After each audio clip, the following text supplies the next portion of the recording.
We are now just a month away from the football season. We're going over our top 10 favorite running backs. MLB season's winding down. Mets are not trending in the right direction. Phillies looking decent. And we got some World Series predictions as well. Let's get into it. Oh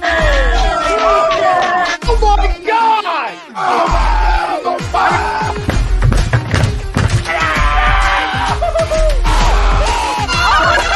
embarrassed!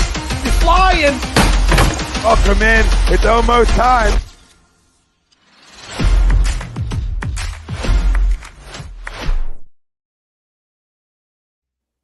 Welcome in, everybody. Rivals Podcast. We are back. Today we're going with the running backs. We got some questionable top 10 lists to get at it with. A lot of debate, a lot of disrespect, maybe. We'll get into that in a second. But what do we got with the sponsor? Yeah, so we want to give a quick shout out to our sponsor, FanUp. FanUp is the best way to enjoy fantasy sports, daily MLB contests, and NFL right around the corner, and more. Win great prizes. Sign up today. Use promo code A2D for 5,000 bonus points. That's a $50 value. FanUp in the App Store. And let's kick it off with our poll question tonight. When I looked at it earlier, I was a bit confused, but it's interesting because you can go either way on this. Running backs are currently undervalued across the NFL. So, when Luke and I were each making our list, we both texted, "Hey, this is very difficult. I think it's more difficult than the QBs last week, in my opinion." Easily. So I'm gonna have to go with disagree for that reason, because when you think about 1 to 10, and then you think about the drop off, there's not so much of a drop off. Sure, you have you have a clear top three, in my opinion, and Luke and I will get into it in a little bit. We can agree to disagree. But after that, there's sure you got 4 to 6, 7 to 10, and then your 11 to 15 range. There's a lot of discrepancy and a lot of leadway that you can give between each guy. And, it's very interchangeable. It more so comes down to bias rather than stats at that point. So I'm gonna have to disagree. Obviously, there's been a lot of commotion in the NFL right now. Obviously, running backs are demanding more. We saw it with Saquon with his contract holdout. Josh Jacobs is still holding out. It's just interesting, after a while, it gets a bit annoying. Like, why should they get a big contract when they have the shortest shelf life of an athlete in this sport of football? You see guys that are coming into new systems and they learn it, they get it down. They're here for 3-4 years. They're in their prime. They have another another year or two after that, and then they're pretty much on their way out. We saw it with Gurley. We saw it with Le'Veon Bell. We saw it with Jamal Charles. When is CMC going to let up? We don't know. He's had a lot of injury struggles. And then, I just have to disagree with this poll. Right. I see what you're saying, and I like half agree, half disagree. It's like a weird kind of thing. But in terms of the people who have voiced their opinions, I think that there are 5 or so guys in the league that are, yes, undervalued across the NFL. Sure. To me, as a running back now, like you said, if you're outside of that top 5-ish range, you're just like everybody else. Mm-hmm. And you probably, as horrible as it sounds, you probably don't deserve that money, as unfair as it might sound. But to me, the guys that are undervalued are the people who are dynamic. Like, who could give me more than like 6 to the rest of the league? You know what I'm saying? Yeah. And so when you look at guys who really are coming out and they want that money, to me, these are guys that are dynamic. We'll get into them in a second. But let's just get into like the politics of it now before we get into the list. Saquon Barkley, dynamic. He's not a running back. He's an offense. You run your offense around Saquon Barkley. That's just a guy, not saying he's the best in the league, but he's a guy who's dynamic, who's given his team something that, say, a Miles Sanders is not. Yep. You hear what I'm saying? All right. Derrick Henry's been doing this for a damn long time. Sure, he doesn't play third downs, and that's huge or whatever, but he's deserved every single penny he's gotten because he opens up everything for that team. I mean, 100%. You can ask anybody. I defend Ryan Tannehill for no reason. Tanny's my boy. He's on his way out. It sucks to see. But where would he be without Derrick Henry? I have no Without idea. Henry, that offense, well, I don't think they'd put up more than, let's say, what you got? You got 17 games in a season. I don't think they put up more than about 200 points in a whole season. Right. And you mentioned McCaffrey. McCaffrey's another guy. He's dynamic. Yeah. He's listed as a running back, but if you watch the sport, you damn know that he's not just a running back. He gives you way, way more than that. No, So, and that's what's sorry to cut you off, but that's what's come with this running back position now is you got to be able to do both. Sure, there's one exception, and that is the guy you just mentioned, Derrick Henry. The rest of these guys, they can do it with both their hands and they can do it on the ground, and that's what's changed. right. So to me, if you're one of those guys and you come out like Saquon, to me is currently being undervalued, 100%. But for someone to come out and say, if Miles Sanders was in this scenario and say the Panthers weren't willing to give him that money and the Eagles were like, hell to you, we're not giving you that. I got to say, you know what? You're probably not undervalued because you're kind of just any other guy in the league. You played it with the best offensive line in the league. Running back is a very dependent position. You play with a good quarterback, it makes it a whole lot easier. You play with an offensive line, it makes it a whole lot easier. And play calling is a whole lot easier. Sure. A lot of these guys that we're going to name are on run-heavy offenses. So their stats might be juice compared to other guys. Does that make them better? I don't know. That's the debate we'll get into. So I guess we'll get into the list right away if that's what you want to do. You want to share the screen and we'll do our list off there. I got it. Awesome. All right. Let's go 10-1 again. Yeah, once you get it up, I'll start off.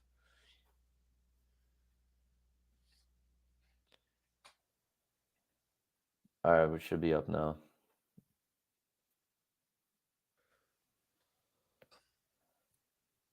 All right, you can just keep going. We'll figure this out in the middle of it. All right, here we are. All right, perfect.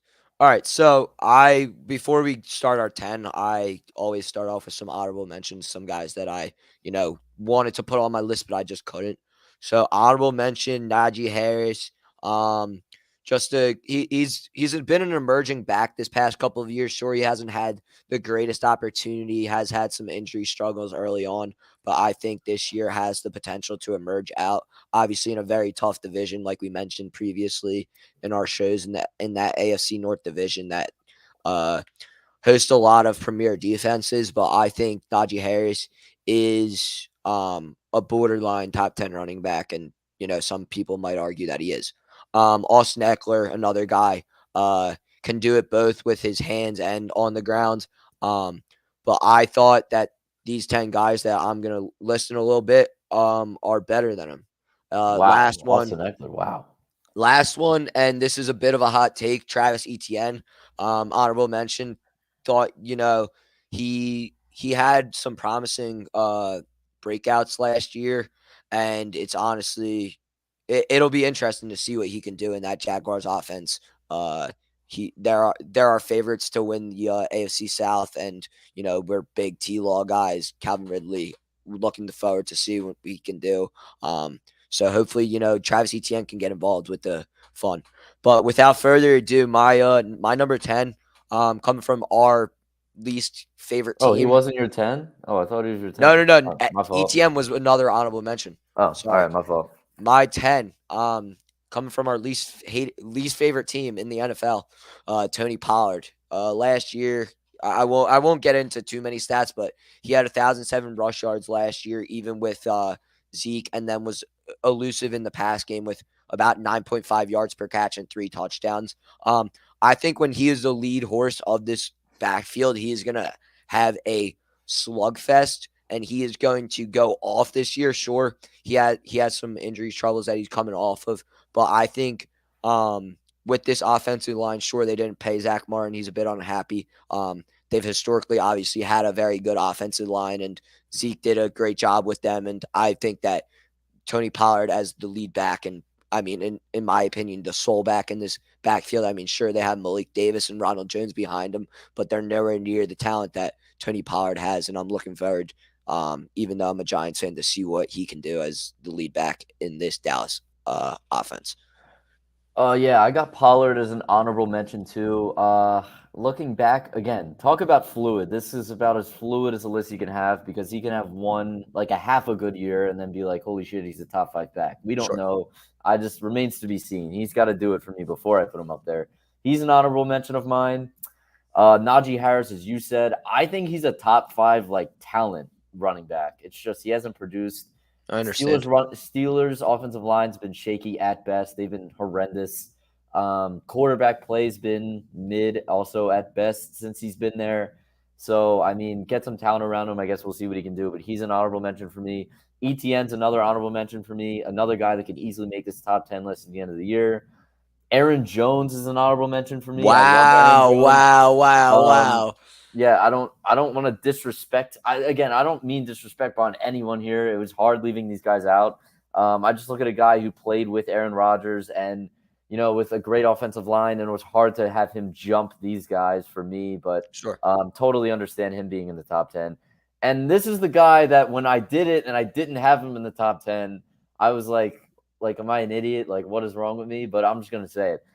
I don't have Dalvin Cook in my top 10, which is like kind of Oh crazy. my goodness. Which I'm is like, looking forward to seeing what yeah, you have, buddy. which is like kind of crazy, honestly. And I'm looking at it and I'm saying, well, how could he not be? And I just have a hard time ranking him. Maybe ahead of the 10th guy, you could probably talk me into it now that I'm really thinking about it. But I'm just Yeah, sticking with my gut now. you know what? Kick it off, dude. Let's see what you got. All right, all I'm right. interested All now. right, this guy could be known as a little bit. His better days are kind of behind him, but I think the way that they've built, I'll just say his name first, Alvin Kamara. And All right. to me, Kamara's a guy who his better days might be behind him. Yes, he's suspended. Yes, get all of that.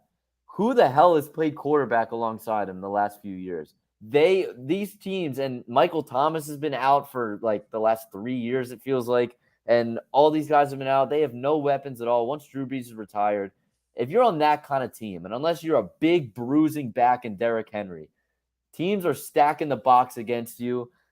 I'm going with Alvin Kamara. The stats will not back it.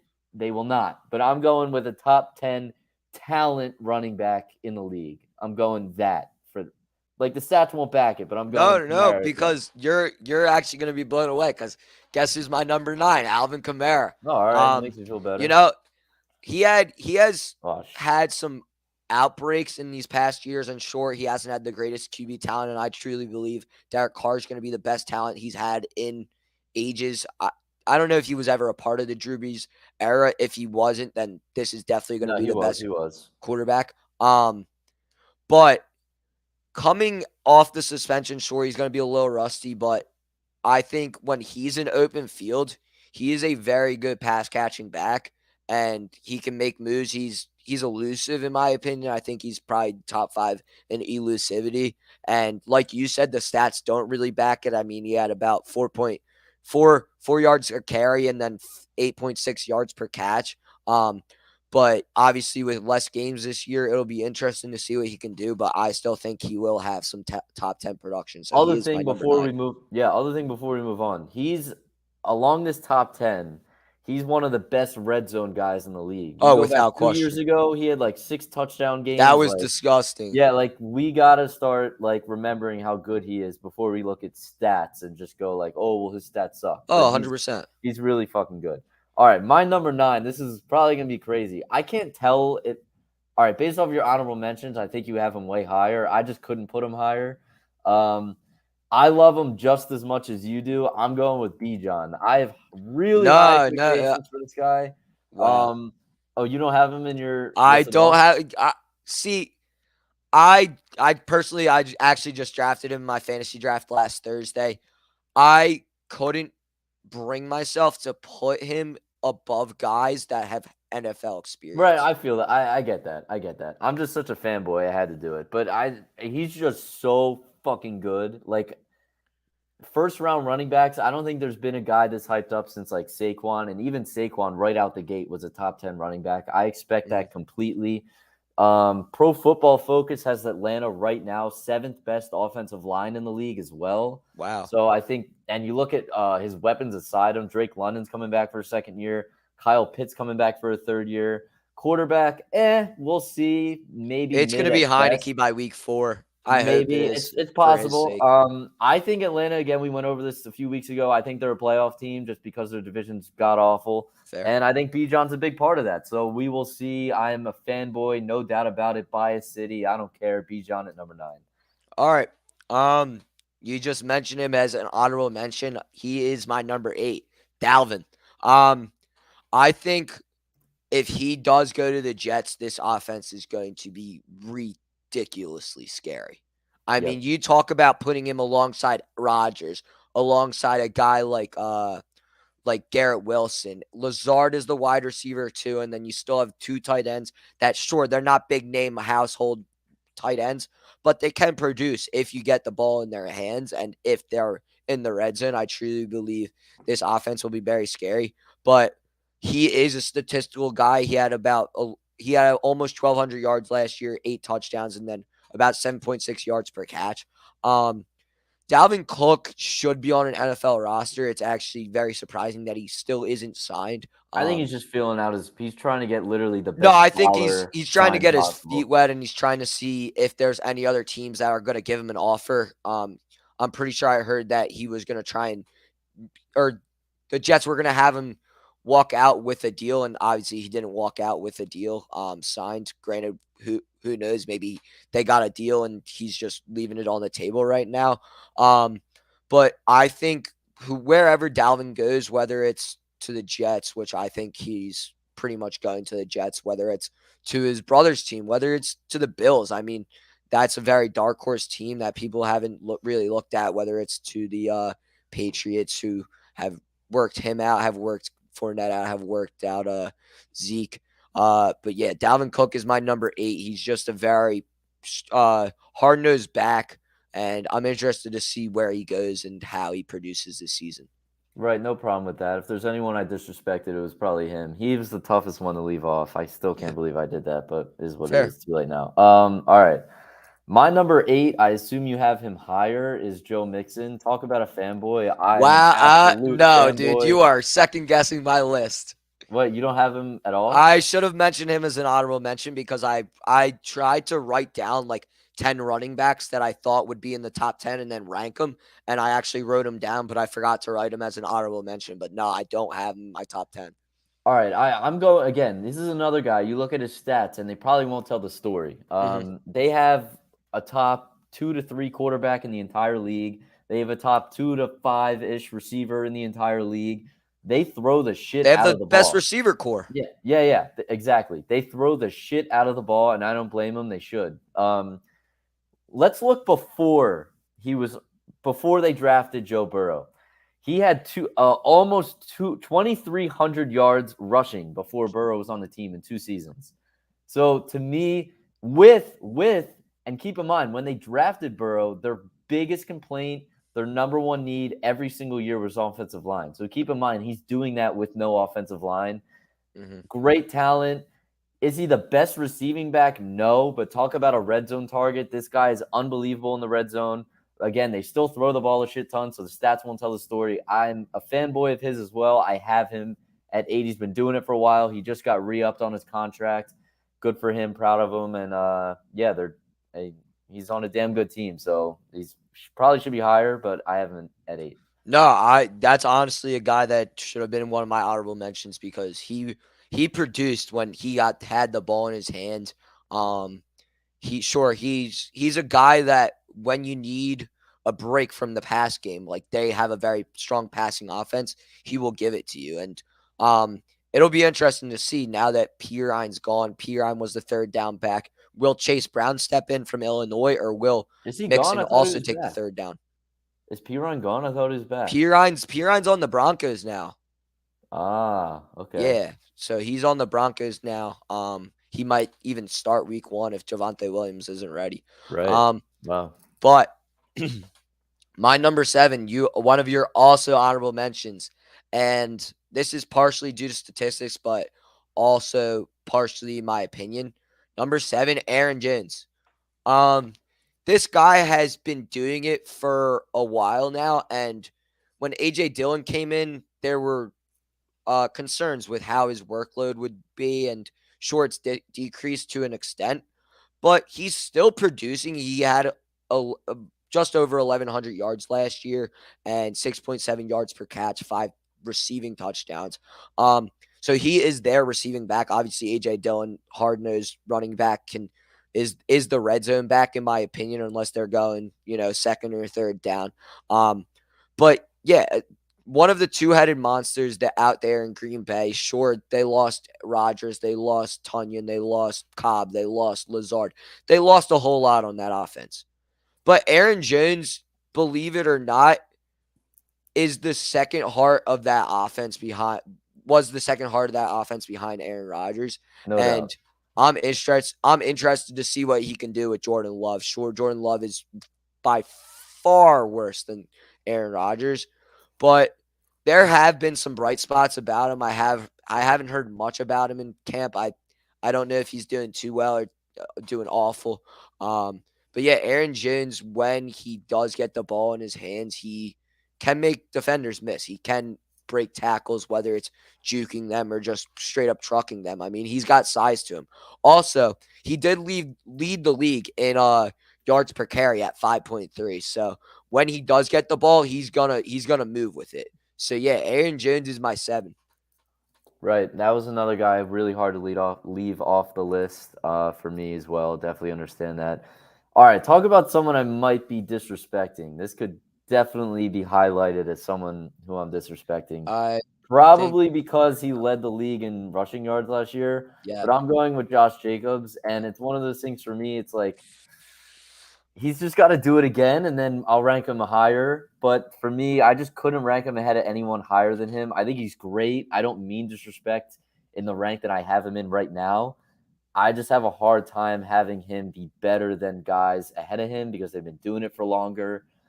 And yeah, it doesn't really get much deeper than that for me. But if he leads the league in rushing yards again, he could be top 3, like no doubt. But No, that's where that's a very fair argument. I'll get to him in a little bit. My number 6, he didn't have much to show last season, but he did obviously 2 seasons ago. Jonathan Taylor. Um, Obviously his contract dispute now with Jim Irsay, obviously saying, oh, he's been placed on the pup list. We'll see what happens with him. But if he does play this season alongside Anthony Richardson, I think that combo in the backfield could be very deadly. Obviously, they also have an offensive line that always is consistent. I mean, I would probably say they're a top 5 offensive line consistently with Quentin Nelson, and then I'm blanking on the rest of their O line, but it is pretty productive. Jonathan Taylor had 4.5 yards per carry last year, 8 touchdowns, and then 5.1 yards per catch just in 12 games. So obviously struggled with injuries last year, but this team doesn't have many expectations. We're not looking to see that they're a playoff team. They're just looking to, head in the right direction. Obviously, after Andrew Luck, they've never been the same. And Irsay is one to blame on this. But yeah, Jonathan Taylor, he has the talent to be a top 3 running back. Yep. So yeah, so I'm gonna have to take him at number 6. I also have him at number 6. I have Jonathan Taylor at number 6 as well, and I'll go a different route because you kind of did an analysis on who he is as a player. We touched on this a little bit last week. Talk about someone who's getting disrespected. He's getting disrespected. Not in that he's not getting paid. It's just the way that he's getting talked about by one of his bosses who he makes look good all the time. Shut the fuck up. You're the only owner in the entire league talking shit on your running back to the press. Shut your mouth. Stop being a fool. You haven't won anything in like forever. So shut the hell up. I'll just leave it at that. But yeah, Jonathan Taylor, great talent. Hopefully with Anthony Richardson, who I think not this year, but future will be an absolute stud. Shane Steichen, run heavy offense. I look forward to him having a bounce back year. Maybe not this year, but next year for sure. Yeah. All right. Number 5, you mentioned him just as your number 7. I have him at 5. Obviously you said reasons why you wouldn't put him higher, and I used those reasons to put him this high. Josh Jacobs led the league in rushing, like you said, 12 touchdowns. A little aspect in the receiving game with 7.5 yards per catch. It'll be interesting because he's He still is sitting out of camp with this contract dispute. Will he play? Will he not? I think he'll end up playing. Please, for the love of God, for the love of your city, I was heartbroken when I found out Saquon Barkley might not play. For the love of Las Vegas, please play Josh Jacobs. He is a talent that is emerging as one of the top talents. You didn't think of him as a top 10 back before this past season, and now coming into it, it's going to be interesting to see what he can do. I mean, obviously they have Devontae Adams in the passing game. Derek Carr exploited him, used him a lot. They had Waller, who they didn't use too much. Obviously, is gone now to the New York Giants. Garoppolo now in that quarterback. This offensive line, it's not the greatest, but it did produce last year. I mean, obviously, like I just previously just said, he had the most rushing yards in the NFL. So Josh Jacobs is my number 5. I'm looking forward to seeing if he can, like you mentioned, if he can keep up with that consistency and maybe even make the jump into the top 3. So yeah, Josh Jacobs my number 5.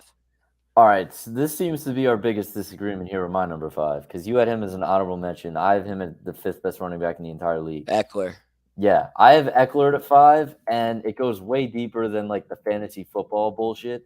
Again, as I said to start off the show, it comes down to how dynamic are you? What do you give me that other running backs don't give me? Sure. And for me, this one stat blew me away because I was curious. I'm like, hey, like how many catches does he have compared to the rest of the league? And I'm kind of curious. Austin Eckler since 2020 has 231 receptions, which is about 45 more than every other running back in the entire league since then. So when I look at that stat, I say, if I'm a quarterback, right, and I'm going through my reads, they say the safest option is obviously dump it down to your running back, check down to your running back. Sure. That is huge, and he's great after the catch. That alone, to have 45 more catches than every other running back in the entire league, I have to have him high. And it was tough to put him ahead of Taylor because of the year that Taylor had 2 years ago. But for me, Eckler's been doing this for so fucking long, and he has no signs of stopping. Pay the man. He deserves it more than pretty much almost everyone in the entire league. He deserves it. He does it year in, year out. He's consistent as hell. He makes Justin Herbert his job a whole lot easier. Not disrespecting Justin Herbert again, but he makes his job a whole lot easier. That stat is ridiculous, and to me, he's got to be high up there. So I got him at 5. No, I totally agree with you. Eckler is the one of, if not the best guys with the ball in his hands when it comes to the passing game amongst running backs.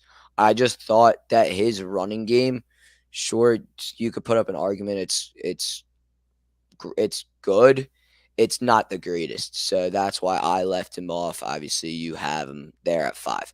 My number 4, and to be honest, I definitely think he will be higher after this season. Nick Chubb, just over 1,500 yards last year, 5 yards per carry, 12 touchdowns.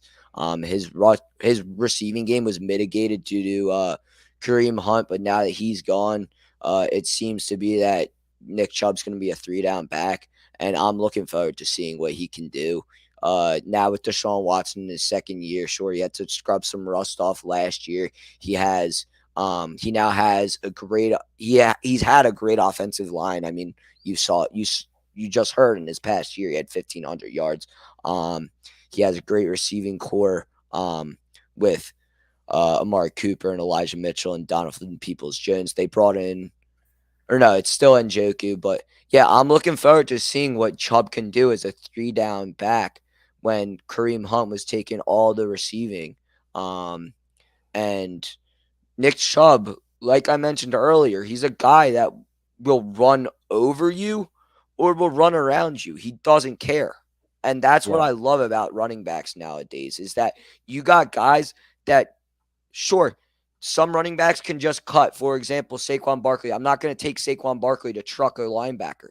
I'm going to take Nick Chubb to truck a linebacker, and I'm going to take him to juke around the linebacker because he's short and he's stout, and he's got that grit and determination to be a top 3 running back, but he didn't make it, so he's my number 4. He's also my number 4. I have him at 4 as well. And for me, pretty much piggybacking on what you just said.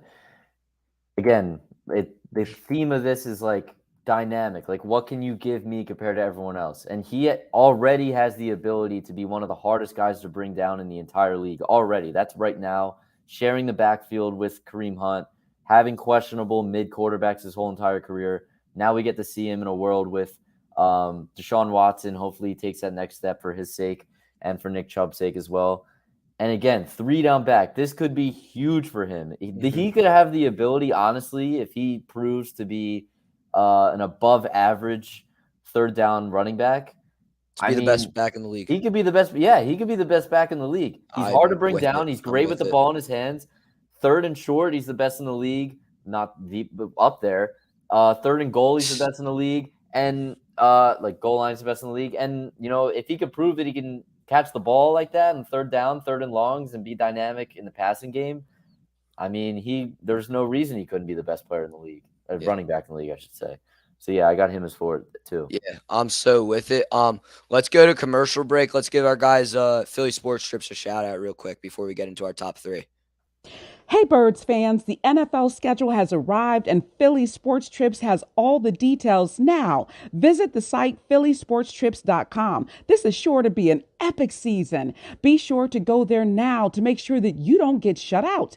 Join us in Tampa, LA, Seattle, or when we get revenge in Kansas City. Don't want to fly? No problem. Gather up your crew and hop aboard one of our signature boisterous bus trips to DC or New York. Sign up now and make sure to mention A2D. Don't miss out on the best Philly fan experience anywhere.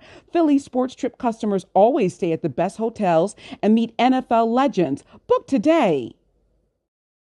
Shout out Philly Sports Trips. There are boys over there.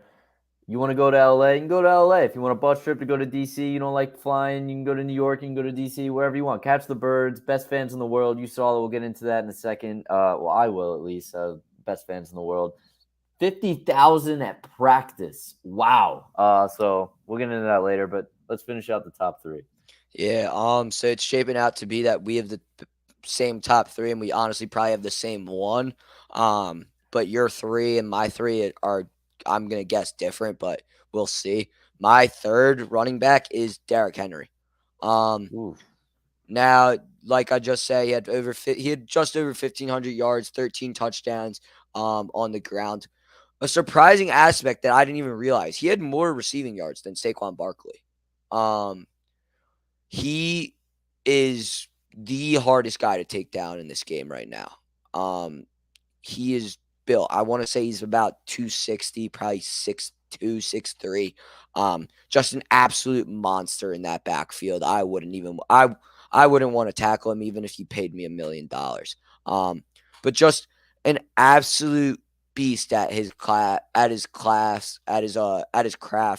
and just keeps on doing it year after year. I mean, when is this guy gonna fall off? When is his decline gonna be? Certainly not soon. But yeah, Derrick Henry is my number 3, and I'm gonna guess my guy is your number 3. Yes, he is. And for me, I don't hate it. I think there's a little, as much as you probably won't admit it, I'm not going to call you stupid for doing it. It's not an outlandish thing to say. But I think there's a little bit of homerism in there. I'm not going to lie. I don't have a problem with it. I probably do the same thing. No. There is a bit of bias. I'll admit it. I don't blame you at all. I would probably do the same thing. Saquon is the leader of that franchise for sure. And all right, I won't speak much about Saquon. I'll give that to you because you're the Saquon fan club. But I'll get into Derrick Henry. You said he's the hardest guy to tackle in the league. It's not close. I'll go as far to say he could be the hardest guy to tackle in the history of the league. For this one, because, I mean, he's been doing this for so goddamn long. For so long. And here's the other thing, right? He's been the best player on his offense pretty much his entire career. Yeah. And if you look at what's to come in the future and things like that, Derrick Henry's a guy that I don't care if Ryan Tannehill's your quarterback, Baker Mayfield, Blake Bortles, whatever bum you want back there, okay? If he's on your team and he's healthy and he's dressing for 17 games now it is, you have a damn good shot to win 8 or 9 games no matter who else is on your team because he is so dynamic, and the way that teams game plan, against him is so crazy. That's not disrespecting Saquon at all. That's just the way it is for Derrick Henry. And honestly, I battled putting him 1 because of that very reason. That's fair. People game plan, lose sleep over playing him the day before. You could pack the box. It could be 3rd and 3, and you're daring the team to pack the box, and you're saying, I don't give a damn. We're running it anyway, and he gets that Down their shit. throat. Like, it does not matter. Oh, no, it's ridiculous. And the other thing is, it's like he doesn't have great offensive lines every year. It's like when you look at the he makes his own holes. Right. When you look at the offensive lines they've had across his career, they haven't been great. They're not like top 5 offensive lines in the league, and they don't have to invest because he's so freaking hard to get on the ground anyway. Mm-hmm. And you need 2 guys to bring him down. So offensive line, I'm sure it's important, but compared to other teams, they don't have to invest in as much as other teams do. The other thing, combination between speed and power. How many times across his career have we seen him rip a 99, 90-plus yard touchdown? It's ridiculous. I mean, it's unbelievable. He has breakaway speed, and it's like, how do you have that? It's 260 pounds. Yeah, stiff arm and Josh Norman. I won't get into it because I won't tell people tell people things they don't already know about Derrick Henry. So I got him at number 2. I arguably could have him at number 1. I kind of did just talk myself into having him at number 1, but should I just do it? Fuck it. I'm gonna put McCaffrey at number 2 because I just talked myself into putting Derrick Henry at number 1. All right, interesting. So my number 2 is my guy Saquon. Obviously there is some bias to it, but when it comes to a guy that changes an offense tremendously, there is not a guy in the league besides McCaffrey that impacts an offense more. Saquon Barkley with the ball in his hands is, in my opinion, one of the many arts in the world. What? And whether he's catching the ball, whether he's running it, sure, this Giants offensive line hasn't been the greatest in his career. We're still building it.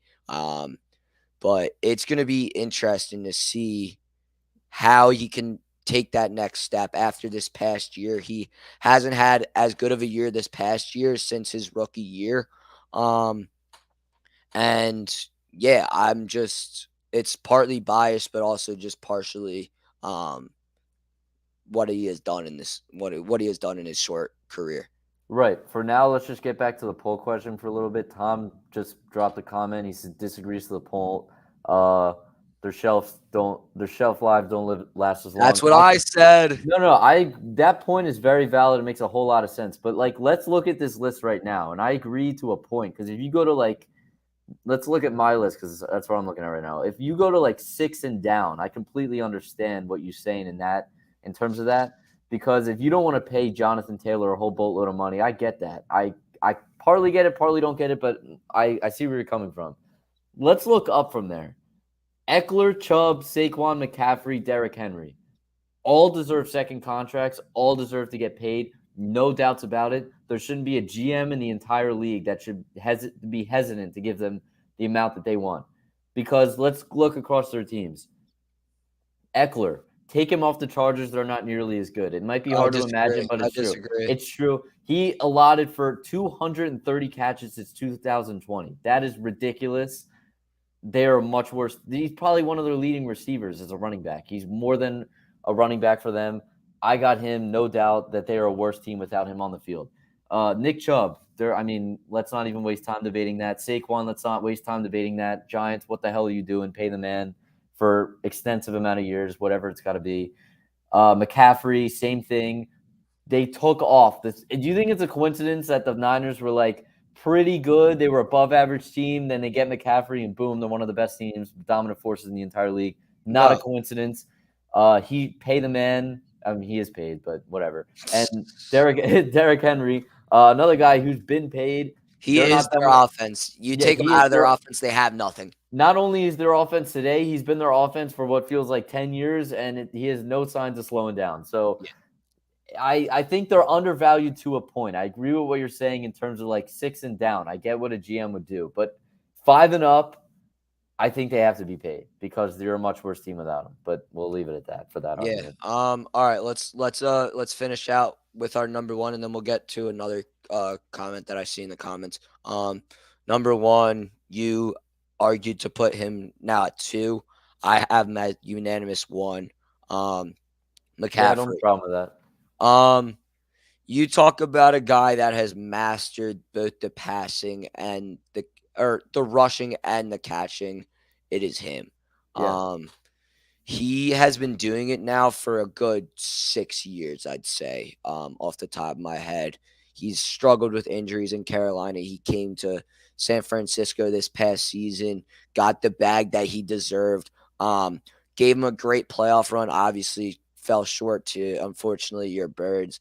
But a just a generational talent when we're talking about him. I mean, to think that he has been doing this for a while and teams still can't stop him is incredible. It's incredible. And yeah, I mean, there's not many arguments. Obviously, you argued to put Henry at 1, but in my opinion, there's not many arguments that he isn't the top running back in the league. No, I get it. I was just trying to play devil's advocate, but I had him at number 1 before I just like bullied myself into putting Derrick Henry number 1. The other thing about McCaffrey is like, even when he was on those dog shit Panther teams, he still got his numbers, which is hard. It's not like the NBA. Oh, it was incredible. Yeah, it's not like the NBA where you could just be the number 1 option, take all the shots, and get numbers. It's not like that. So props to him.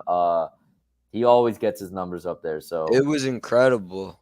yeah, I for mean, sure. to do what he did on that just Who was the absolute quarterback again? dog shit offense. They had Darnold, and then before Before that. it was like the PJ Walker era. They Yeah, had like Will Greer for a little bit. right. I don't think he was ever Jesus. he And wasn't he ever still put up involved in the numbers. Newton era, right?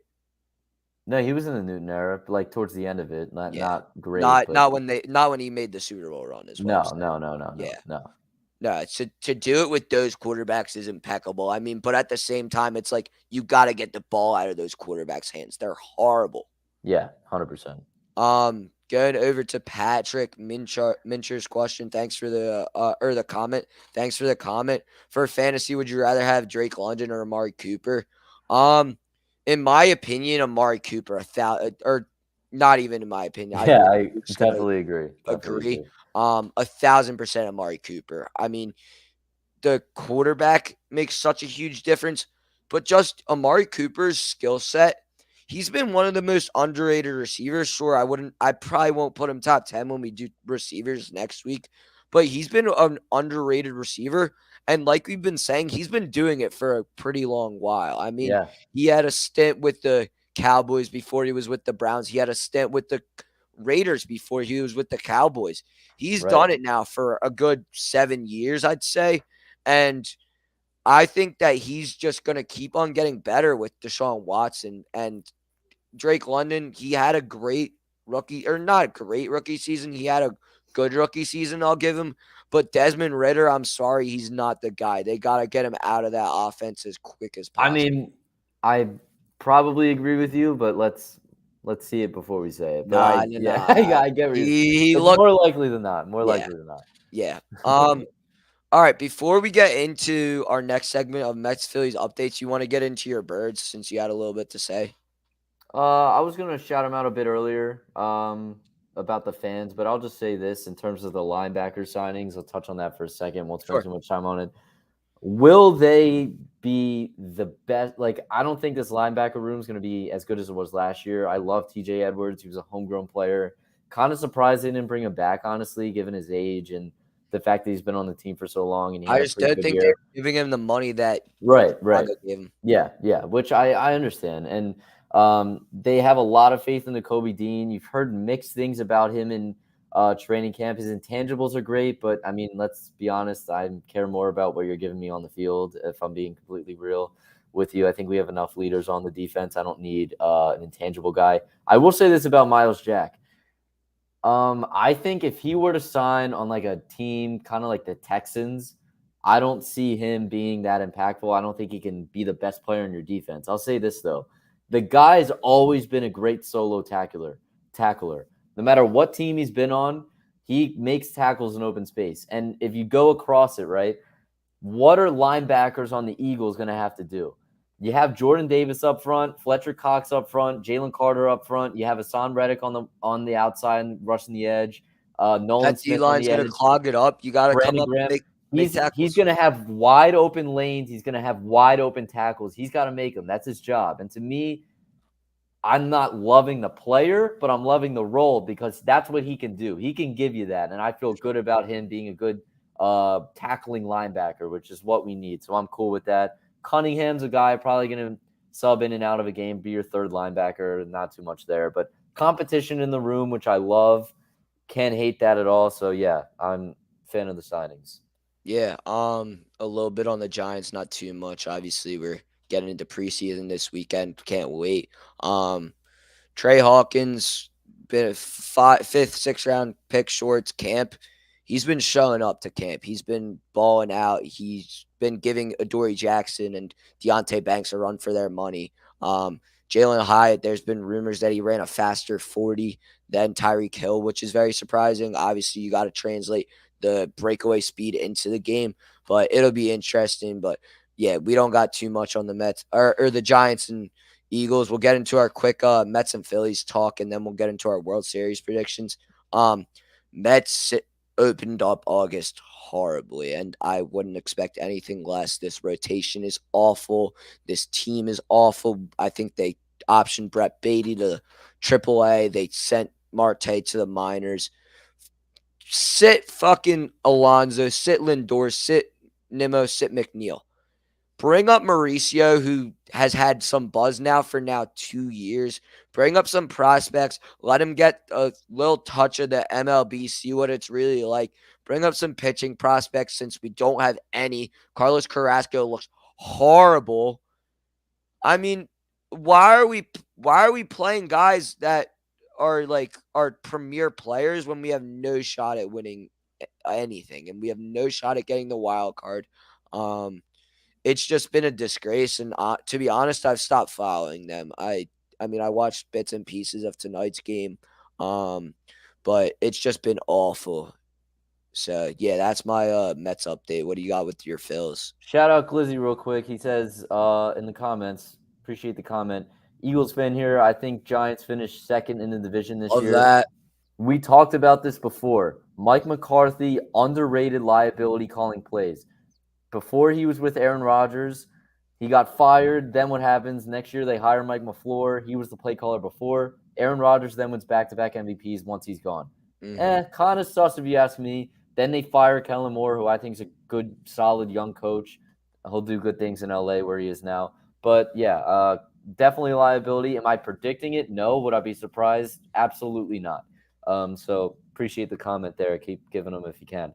Yeah, let's get into the wait. First, quick Eagles thing, because I literally just got scrolling through Twitter real quick. I just found something. We went through this before the top 10 quarterback. We did this last week. And we also touched on ESPN, the frauds that they are, had Hurts at like, what was it, like 6 or something, which is ridiculous, behind Justin Herbert. This is a quote from Chris Jones, okay, who's on the Chiefs, who, like, let's keep in mind the Chiefs and Eagles have had they've butted heads recently with the hold and the whole bullshit. So they're not best friends. Let's just say that. Chris Jones on Jalen Hurts. He had the best performance in the Super Bowl I've ever seen of a quarterback. Running the ball, throwing the ball, he balled out. That's from a guy who's played in 3 Super Bowls. I'm not saying that that's a valid statement, but I'm just saying let's keep in mind he was the best player on the best stage of the game. ESPN, you're fraud. Shut the fuck up.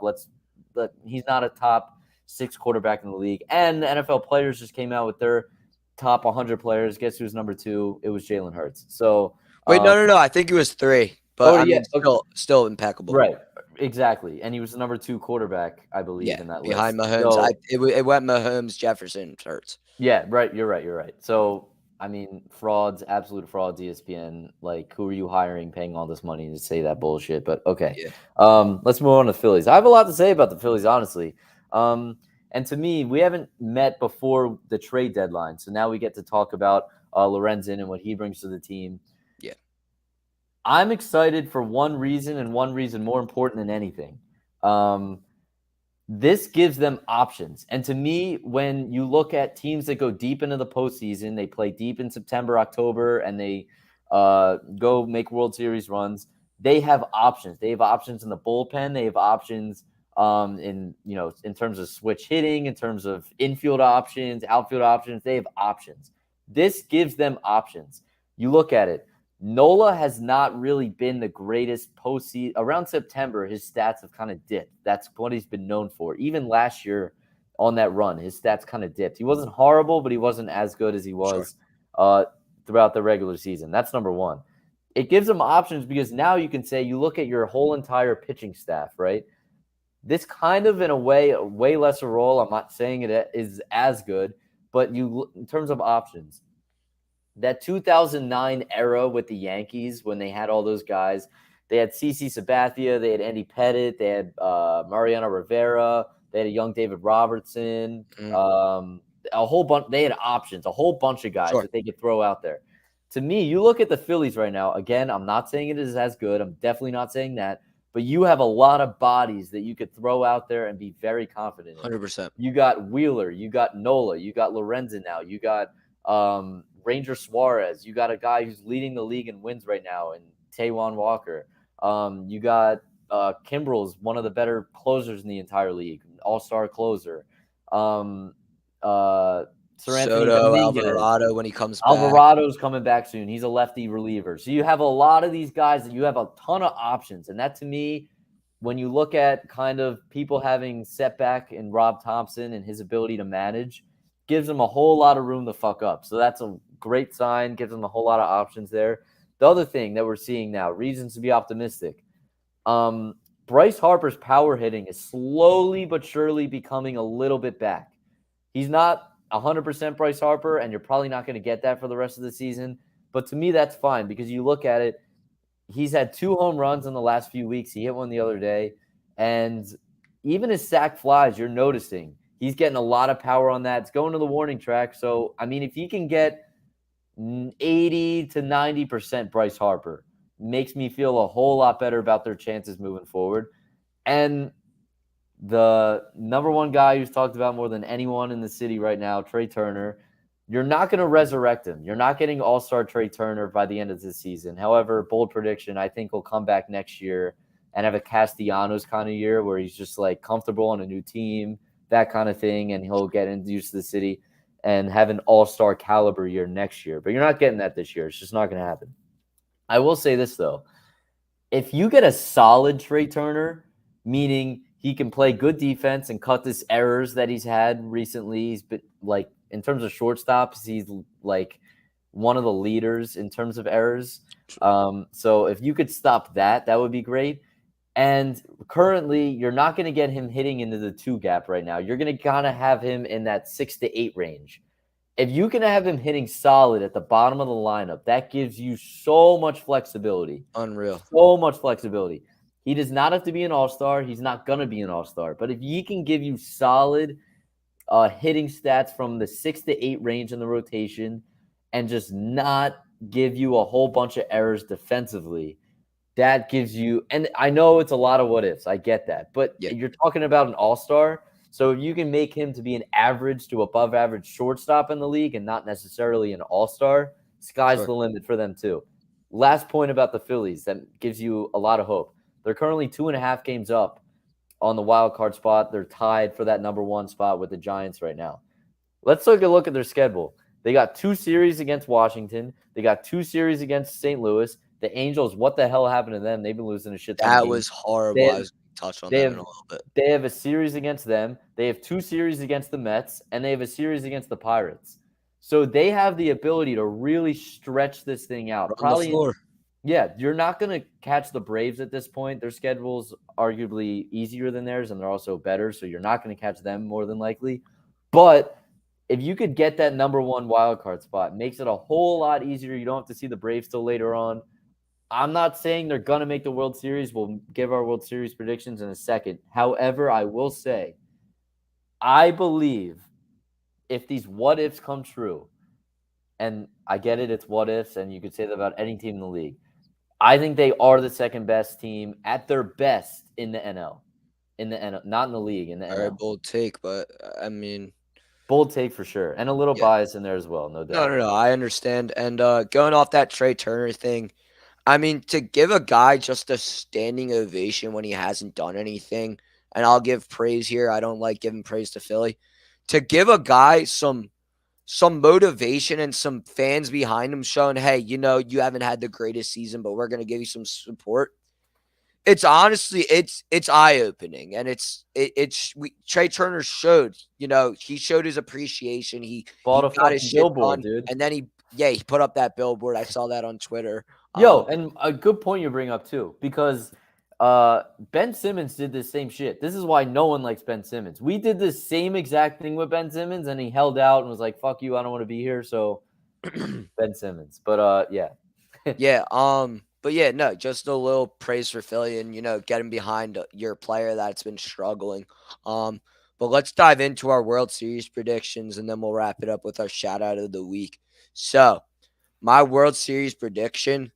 So the NL was pretty easy, and the AL, it's a toss up, honestly, and it's kind of an eye opener in my opinion. I mean, you might disagree, you might think it's not that bad of an eye opener, but my NL team is the Braves, and it hurts to say that, obviously, as a Mets fan. Um, but this team, just when you think they couldn't get any better, they keep on getting better. With Fried coming back, he had a gem against the Cubs. They obviously have been producing pitching prospects this season. They got Bryce Elder, they got Smith Shawver. You still have Strider, who's been pitching amazing. Charlie Morton, a great veteran presence, hasn't had the greatest year. The bullpen is pretty consistent with Colin McHugh, AJ Minter, and then at the back end, you got Raisel Iglesias. This lineup, I want to say all of them might have double-digit home runs. I mean, minus maybe Arcia. But I think all of them have double-digit home runs, which is ridiculous. I mean, you talk about a lineup 1-9 that will give you hits, that will give you long shots, just singles, doubles. They'll give you anything at any spot in the order. It's them. And they're probably the favorite to win the World Series right now. And they are my World Series winner. But to come out of the AL, I have the Rangers. And you talk about a team that hasn't had a lot of hope, a lot of success in this past years. It's them. And, now adding up with Semien, with Seager, they got a great young all-star. Hope he can return from his thumb fracture, and Josh Young. Jonah Heim has an all-star season. Adolis Garcia has an all-star season. And then, sure, you got 5-6 all-stars right there. That's all you really need, to be honest. If you surround them with mediocrity or average players, you're going to be pretty fucking successful. I mean, Nathaniel Lowe can put on a show. They got Robbie Grossman. They got Travis Jankowski. They got Ezekiel Duran. And then they added at the bullpen. They got Scherzer. They got Montgomery. They got they're in their rotation still. They still have Heaney. They still have Perez. Still have Dane Dunning. This rotation is very underrated, and if they can put together, great numbers, they haven't been the greatest recently. If they put together great numbers, they can be a team to watch this postseason. Sure, their bullpen's been a bit shaky these past couple of weeks. It'll be interesting to see if they can find their momentum. Also, a team that could be on the watch is the Baltimore Orioles. They were my close two to win the NL. You talk about a young and emerging team, it's them. Around the diamond, they just got an all-around great lineup, and then in the outfield with Santander, you got Austin Hayes, you got Mountcastle out there, and then behind the ditch, Adley Rutschman, one of the emerging catchers, probably top 5 catchers in the MLB off the top of my head. This rotation, sure, it's lacking a little bit. They're averaging probably about a 3.5 ERA, but this bullpen is just phenomenal. I mean, you got the 1-2 punch of Yenier Cano and Felix Bautista. It's going to be interesting to see what this Orioles team can do. They have a lot of prospects with Gunnar Henderson, with Jordan Westburg, Colin Cowser. Obviously, Adley Rutschman's now been in the league for 2-3 years. Yeah, so don't sleep on the Orioles, but my favorite to come out of the AL is the Rangers. And before I kick it off to you, Braves are going to win the World Series in my prediction. And the World Series MVP, I don't know if you picked one. I have Matt Olson winning it. I'm with you on the Braves. I'm not even going to get much into that more, besides the fact that, I mean, you look back at it, the series they lost against the Phillies, a guy like Strider looked like absolute dog shit. I think you expect a lot more from him this year. He already looks 100%. better than last year. So I think there's no doubt in my mind that they make it back there. So yeah, I have him there. And again, I have the Phillies at 2, Dodgers, I guess, tied there, I guess, in the NL. But yeah, in terms of the AL, and I have somebody that you did not name, and I fucking hate that I'm going to say this so Oh, God. goddamn much. But to me, this kind of reminds me of a time. I'm trying to compare it to NBA terms. It's more in my kind of realm. But I'm going to NBA terms.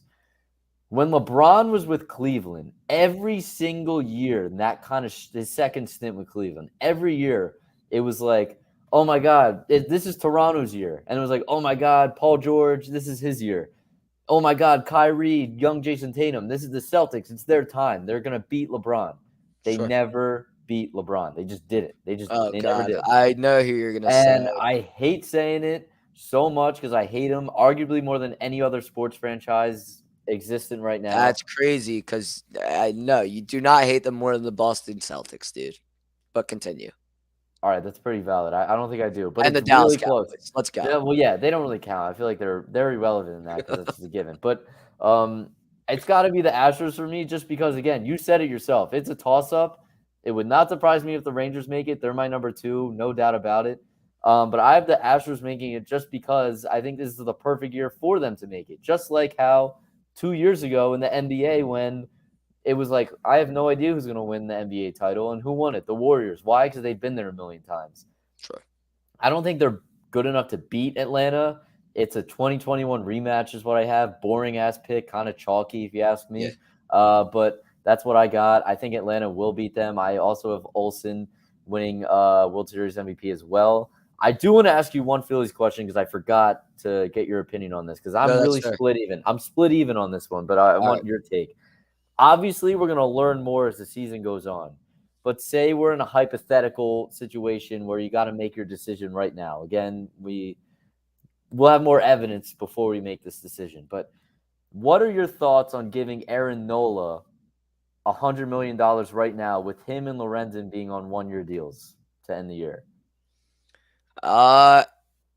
It's very hard, but I think he's been a homegrown guy, and sure, he hasn't had the greatest statistics in the late run when it matters in September, in the playoffs when it really matters. He hasn't had the great statistics. However, he truly cares about this city. And what are you talking? 100 million over 5 years? Something like that. Yeah. Okay. I think you have to do it, and I think you have to do it for this one reason, that if you don't do it, who's going to be your ace? Well, Because the debate because people are having now is that now that Lorenzen's on the team, you would be giving him the contract or whatever. I You don't think you basically can do that after just 1 year because, Lorenzen came. I think Lorenzen might have came from Tampa Bay.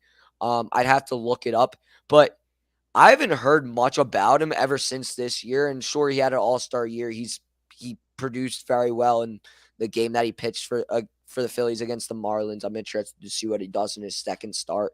But I don't think you can pay Lorenzen over a guy like Nola that's been there for a while, that loves the city. Sure, Lorenzen, I think, is going to grow a love for this city. It's hard not to. Philly radiates energy for their athletes. When you look at it, a lot of guys, they get there and they say, "Oh, I love Philly. I love playing for Philly." I'll admit that as a New York sports fan, the atmosphere that Philly gives off is great for their athletes, and it helps them produce to a certain extent. I mean, you love where you play and you love the people that surround you, you're going to produce. Sure, a lot of it comes down to your skill set. A lot of it also comes down to your environment and how you surround yourself. But no, and to answer your question, I think yes, you got to give Nola the money. You got to lock up your ace because if you don't, you're talking about who? Taijuan Walker's going to be your number one. Zach Wheeler's going to be your number one. I mean, I don't know what the market is going to open up like. I don't know who's going to enter the market. I don't know if, let's say, Scherzer's going to enter the market. If Scherzer and Verlander are both under Yeah. contract. Excuse Yeah. me, but it'll be interesting. But yeah, I think you have to pay him. Yeah, no, I completely agree with you, and I just brought it up because it's like a debate that fans are having now. And the reason I agree with you is a lot because of what you had to say, and also because of the team that you root for. I think the Mets are a prime example of this. I love Philly fans, and I'll get into them in a second, but I think sometimes we kind of shoo people out when we don't really feel too grateful for what we have, kind of thing. And that's not to say Nola's one of the best pitchers in the league, because he's really not. But let's be honest with ourselves. If he's not on the team, you're not as good. And let's also be honest with ourselves. Who are you getting, as you said? And the third point is, look what the Mets did with Taijuan Walker. Any amount of money. What happened was they let him walk, and when he came to Philly, the first reaction was, oh my God, they got Verlander, and the Phillies overpaid for Taijuan Walker. Now we're in a completely other world where we think of that completely the opposite, complete 180 with that. And to me, it would be kind of similar, not exactly the same, but kind of similar in that pay your guy. He's been here. You went to a World Series with him. Is he your ace? No. But I also think Wheeler's putting a whole lot of spotlight on Nola too. Wheeler hasn't been as good as he was last year. Neither has Nola, but I think Nola's been a punching bag a little bit too much, in my opinion. But yeah, we'll save that for another day. I just actually looked up the starting pitchers that are going to be free agents. Stroman has a player option. Kershaw is a free agent. He'll probably go back. I can imagine him on another team. Yeah. Charlie Morton club option. Martin Perez. I mean, yeah, you're talking about guys that can't be number ones in rotations. They got to be number 2 or number 3 in my. Well, I think Nola will be too, especially if you're giving him a 4-year deal. He's 31 or so years old right now, so you're going to have to on the lower half. But that does not mean that a guy like Taijuan Walker can't get better in upcoming years either. That's fair. If Nola's on year 3 or 4 of that 4-year deal, it would not surprise me at all that Taijuan Walker is younger and could eventually be better than him. Sure. Not at all. Yeah. Anything else you want to touch on before we get to the shout out of the week? I guess I'll just go. I've kind of been doing my own thing here, and I'll let you jump in if you want. I've been throwing a little diss of the week as well. Yeah. Just on the side, not on purpose. It's just that's fair. When it surfaces, I do it, and I'm gonna diss the U.S. women's team because that was one of the most embarrassing things I've ever witnessed. And it's not for a reason. I'm not going to get into the political thing. I think people are way completely out of pocket with that, talking about that. I'm not even going to get into that. To me, it's simply because of the sport. You have been if you looked at before the tournament started and they took them down once they realized that it wasn't the case, you go on Fox and they have these commercials and it's like, how do you stop the women's team? And they have people like trying to kidnap them and they get out and like stupid, like little like bits and commercials like that of like, and I'm like, and I don't really keep up with it as much as I do the men's side. I'm not going to lie. But for me, when I see those commercials, I'm like, oh, we're going to walk through everybody. Like it's a joke. And I look at, we've won 2 World Cups in a row.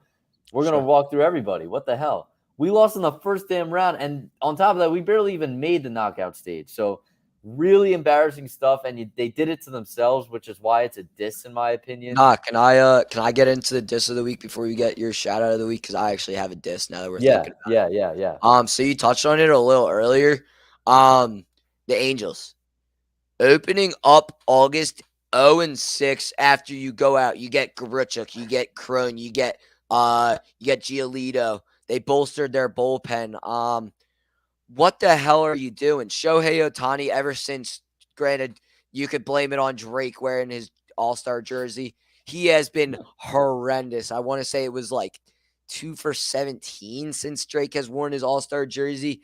I mean, get your shit together. If you're going to go in and you're going to be a buyer at the deadline, produce. They're now, I want to say they're 7 games back of a wild card. You got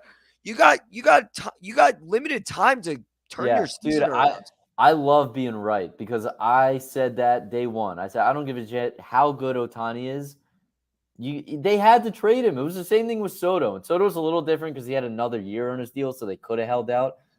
I guarantee you, guaranteed 1,000,000%, whether Ohtani is on the Angels or whether Ohtani is not on the Angels, the Washington Nationals will make a deeper postseason run before the Angels. Book it.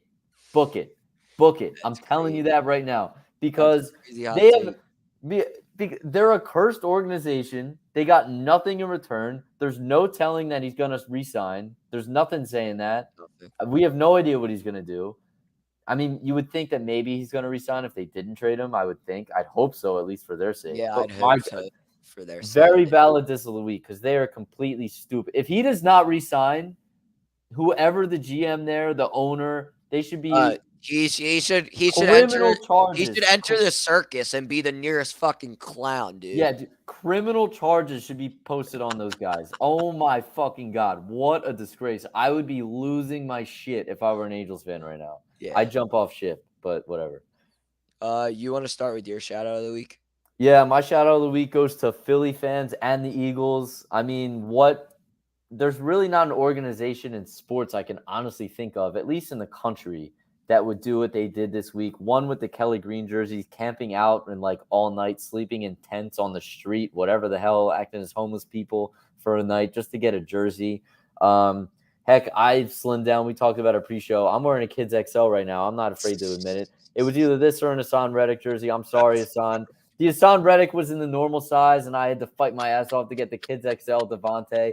I had to do Fighting it. off some fucking 12-year-olds. Yeah. I'm fighting off the 12-year-olds for the XL. I fit into it, man. I'm gonna be slimming down this semester. About to be 21, going to the bars in a Kids XL jersey. Yeah, I'm gonna be slimming down, keeping track of my weight on this XL jersey. But shout out, I mean, I'm kind of pissed because it was so hard to get just this Kids XL jersey. My God, everything was sold out. I had to fight just to get this fucking thing. But yeah, this is not the jersey. It's not my first choice, but we got what we got, and I'm not upset about it at all. And the practice, shout out to Philly fans, 50,000 fans at a practice. Holy shit, that is unseen, unheard of. So yeah, best fans in the world, and that's my shout out of the week. Oh, and Messi too. Messi's another shout out. Unreal game last night. You scumbag, dude. I took your stuff. All right, I'll let you get into it. But I will say, little parlay action last night. I saw it at the plus 300 down by a goal. I didn't do it, and I thought about it because someone brought it up to me, and I was like, I'll veer away from it. Should have done it because he's king. He's going to be doing this shit probably for another 10 years if he wanted to. This is the easiest competition he's played since he's like 13 years old probably, and it would not surprise me. Inter Miami is going to become a dynasty now because of two things. One, because he could do this for years if he wanted to. And two, because other stars are now going to do exactly what he's doing now. U.S. is a big market. I get it. Soccer's not the biggest market here. Miami's a great place to live, especially if you're not from the country. Beaches, it's like a foreign kind of aspect to it. So I think Inter Miami is going to become like the new Lakers Celtics in terms of giving up rings and shit in the MLS. They're going to be a fucking force. Yeah, I mean, you stole it, but I also had one on the back burner that I'll use. But yeah, I'll tail off you and then I'll get into mine. Messi 7 goals in 4 games is just ridiculous. I mean, when I was looking at their box score. I think it was like in the 53rd minute they were down 2-1. I'm like, who scored? Messi. Obviously. Yeah, no shit. And then I watched the replay on SportsCenter this morning. I mean, he's just doing something that we haven't seen in a while. I also saw the statistic. There's guys that I think I want to say it was 25 games. Messi's played 4 and has the same amount of goals as them. It's ridiculous to think that he's doing what he is doing at this age, and like you said, he's going to be doing it for years to come. My second shout out. And it sucks to shout out this team and a player on this team, Framber Valdez with the no-hitter. Just adding to history. Sure, it's not a perfect game like we saw from Herman, but it is pretty hard to do now in the MLB to have a no-hitter. I want to say he had 1 walk. But yeah, shout out to Valdez. Great pitching performance, and we'll see the back end of the MLB season entails. But that's all. We want to give a last shout out to Fan Up. Fan Up. Fan Up is the best way to enjoy fantasy sports, daily MLB contests, and more. Win great prizes. Sign up today. Use promo code A2D for 5,000 bonus points. That's a $50 value. Fan Up in the App Store on iPhones. We want to give a special shout out to everybody that commented today. Love interacting with y'all. Appreciate everybody liking and commenting. Keep on coming back. Keep on participating. We love it. Next week, we're going to keep on going with our rankings. We're going to do our top 10 wide receivers as we get closer and closer to the NFL season. I think we're now just a month away from our first game airing Thursday, September 7th. I think we got the Chiefs against the Lions. Yep. Yeah, so definitely looking forward to it. Preseason this weekend. Enjoy. Luke, any last words before we sign off? Yeah, check out the A2D website. We got some sick merch. I just bought something just now. You can get a free spin. Maybe get a deal off if you're lucky. I got 10% off. I'm him. Got some Fightin' Phil shirt today. Pretty excited to get that in the mail. Going to the game tomorrow. Very exciting. And keep slimming into those Kids XLs, everyone out there. Keep getting what you can get on those Kelly Greens. Shout out Ralph from the back, 1s and 2s on the producing this one. We always appreciate it. And yeah, that's all we got. And lastly, thank you, everybody. We'll see you again next week. Rivals